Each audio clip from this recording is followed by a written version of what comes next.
Welcome back to another edition of Studio Talk. Today, we're looking at all kinds of different ways to compress and mix audio. By the end of this video, you should be able to use a variety of techniques based on your own mixing needs, including a type of compression you might not have used before. But before we get started, let's quickly talk about why you might want to compress an audio signal in the first place. Well, compression is all about limiting dynamic range. You know, that's the difference between the quietest and loudest part in your recording. When we compress a signal, we're basically flattening peaks, often increasing the volume or perceived loudness of the signals while sacrificing some of the recorded dynamic range. If you think of an audio signal as a lopsided mountain, like so, compression will flatten the peak, allowing you to up the volume of the track without clipping any of your signal, at least in theory. Compression can be used to thicken vocals, bring up room noise, add punch, color the signal completely, and do so much more. Okay, time for a demo. Let's look at one of the most commonly used compressors, an 1176 style compressor. Compressors usually have a threshold, or an input gain dial, which basically tells the compressor which part of the signal should be processed, a ratio button, or knob, which tells the compressor how much the signal overshooting the threshold should be flattened or compressed, and attack and release dials. These dials will inform how fast the compressor should act. The attack basically says how long the signal needs to be above the threshold before it starts acting, and the release will determine how long compression will last after the signal fell below the threshold again. Okay, let's listen to an example of the drums on my song False Prophet. And as with a lot of these examples, you will need good headphones or a treated room to get the full effect. Listen to how the sound of the drums changes as I turn the dials and change between different ratios. Okay, let's go.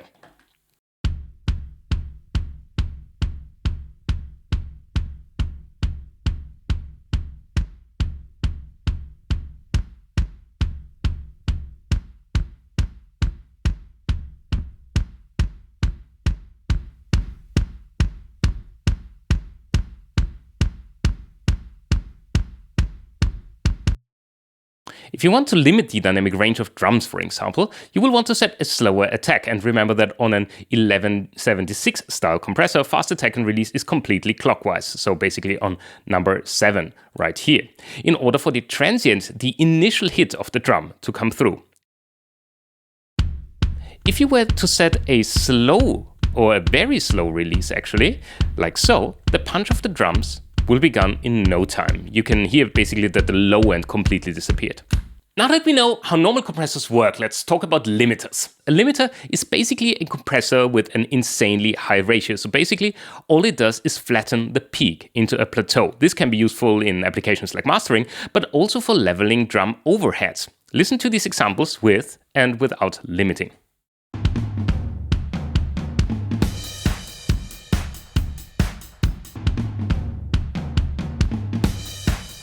Listen to what it actually does to these cymbals or to the crashes playing here.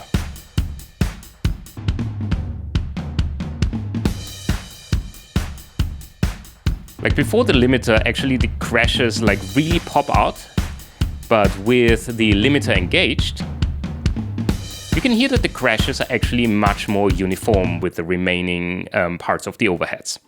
But what if you don't want to get rid of all the dynamic range, but want to get a bit more creative? Well, you can use what is called parallel compression. Parallel compression is achieved by sending the signal that you want to augment to a separate bus, applying some processing there and mixing it in back with the original signal. It's important to pay attention to phase issues here, especially when using specific EQs. In that case, you want to use a so-called linear phase EQ. Otherwise, you might run into the issue of cancelling out some frequencies. I'll show you an example on a vocal that I have right here. This vocal is being sent into a parallel compression bus, and I'm adding a bit back, giving the vocal much more bite without sacrificing the dynamic range. Let's listen to that in solo first, what I'm actually doing here. And in the face of misery, false prophets will arise. While the gods of old we pray to, watch us fade in our demise. Okay, I can even go completely bananas on the parallel signal here, actually with the compressor here, for example, without ruining the original signal since it's on a separate bus. And then I can actually go ahead and start mixing that back in.